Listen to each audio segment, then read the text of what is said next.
Well, today we're going to talk about HOAs. I'm in one of them, as you know. I'm the president of one because it's a big flex where they don't pay me. As you can tell, I already put every note on the doors, even handicapped.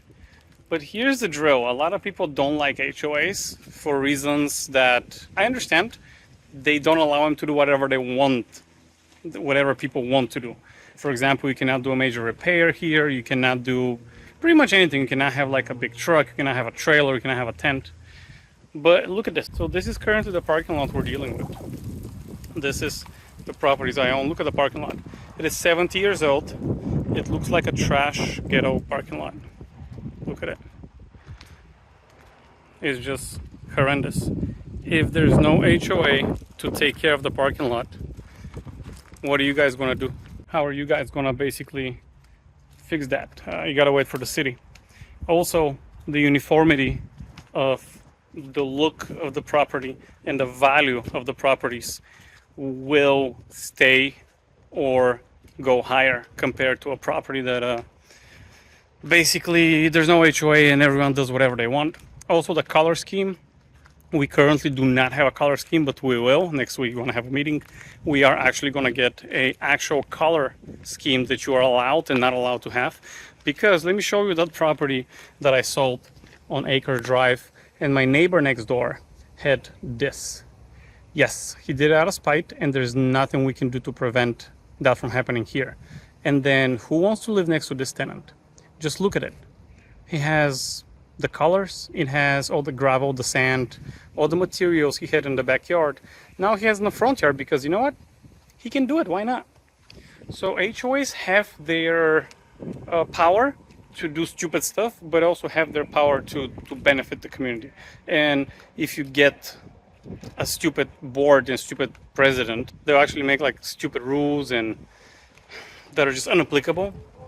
Or if you get people who actually care about the community, and care about the development of the community, they will actually make the community better. I'm trying to make this community better because I own half of it. I'm not trying to overrule anybody, although I have the most amount of votes, so pretty much whatever I say. There are stupid rules because stupid people do them, but they're also stupid rules because the tenants did something stupid. For example, as you can tell, the parking is angled on the 45 degree, and this is how he parked. It's not his fault. I mean, it's his fault, but we already had a provision into our code, into our rules and regulations, because somebody else was parking like this.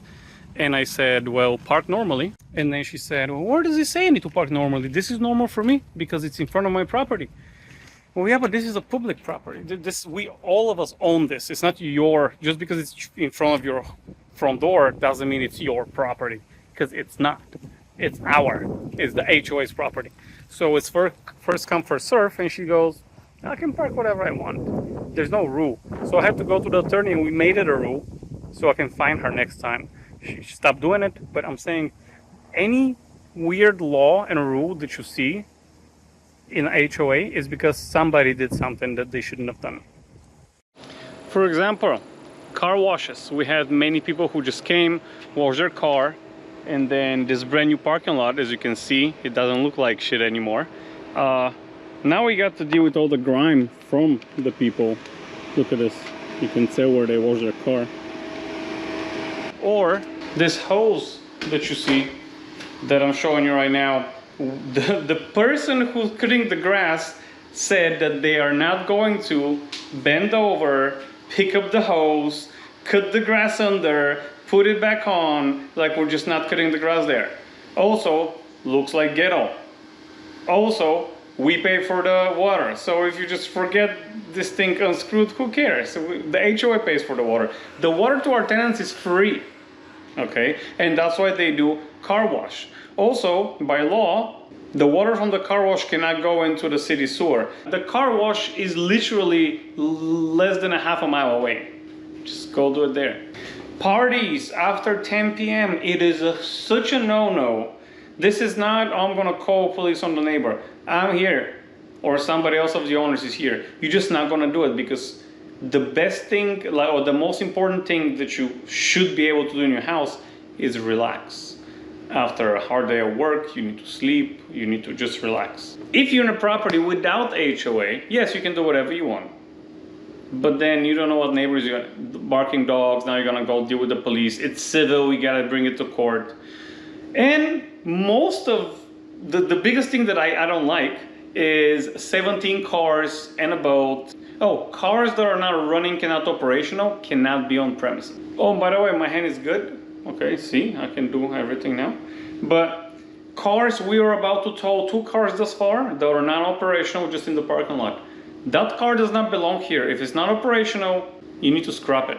This is not your personal property. The HOA parking lot belongs to the HOA. If you want to put 7 cars so you can repair them, oh, repairs, we do not allow any repairs, obvious reasons. I'm not trying to get that $85,000 asphalt drenched with oil and other stuff and parts, and no, you got a mechanic. This is why this community, in my opinion, will stay better than the street behind us that has no HOA. It looks like trash because everyone does whatever they want. Oh, you're gonna tell me what to do? No, we're not gonna tell you what to do because there's no HOA. But if I, for example, upkeep my property and 2 of my neighbors don't, when it's time for me to sell, guess how much money I can take for my house. And here, because we all upkeep our properties, supposedly, the price is gonna get higher and higher. Everything looks uniformed. And yeah, you cannot paint your door the color you want.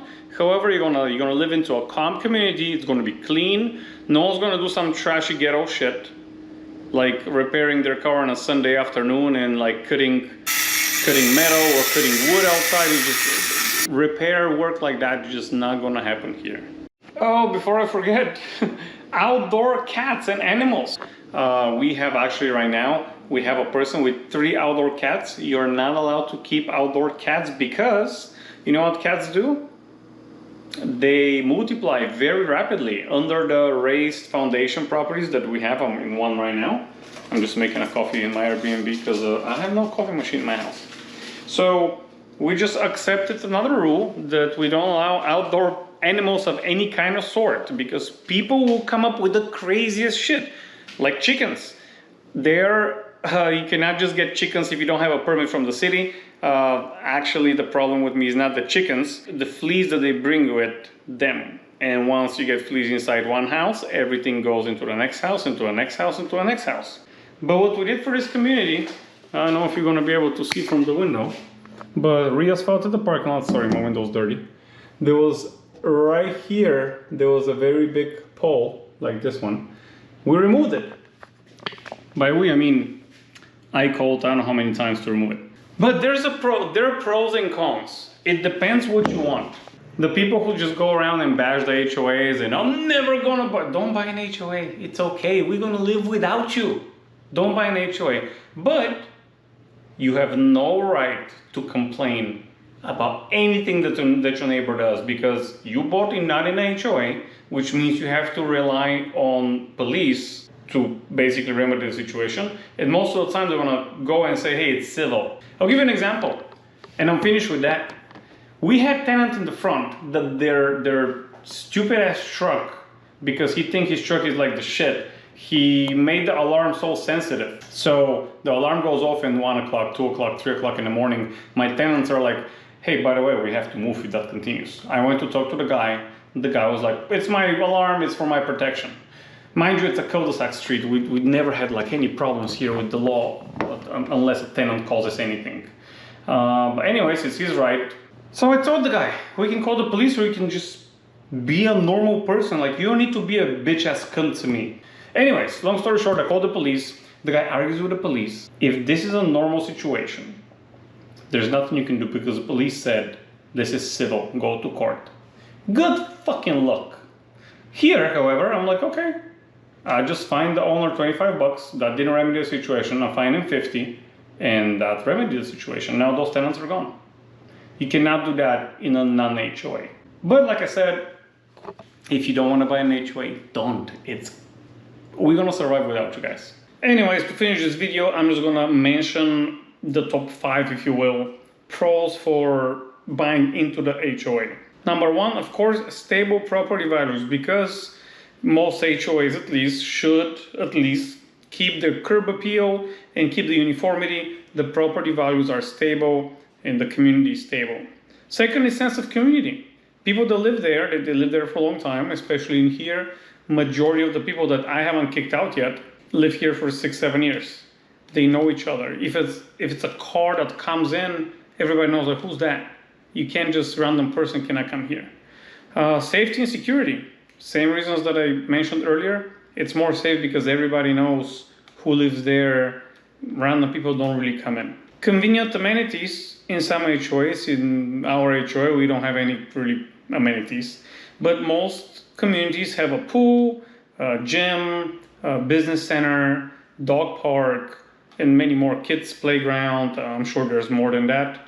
Maybe an ATM, maybe a vending machine and other stuff. Events, sometimes they hold events. Play area, like a playroom, like we had in the community I used to live. Pool table, a big screen TV, and they had even PlayStations there and stuff.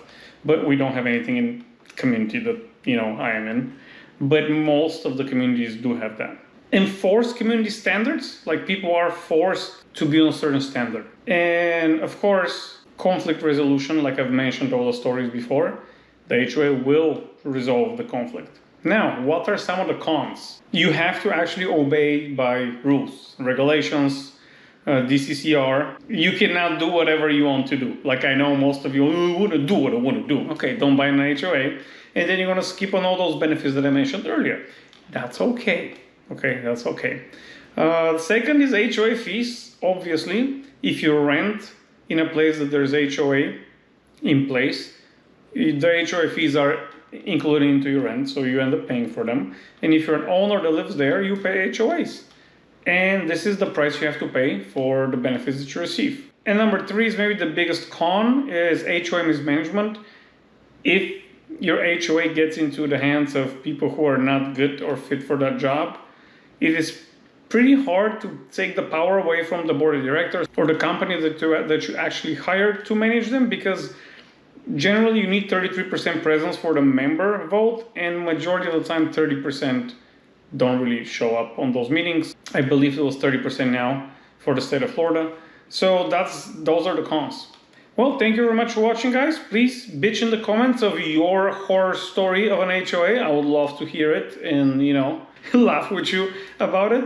Hope that video was informative. I hope you learned something new or a new perspective. You don't have to agree with me. It's okay if you disagree, but it's just another side of the story. And I always finish my videos with, don't forget, the goal is not to look rich, but to be rich. Peace.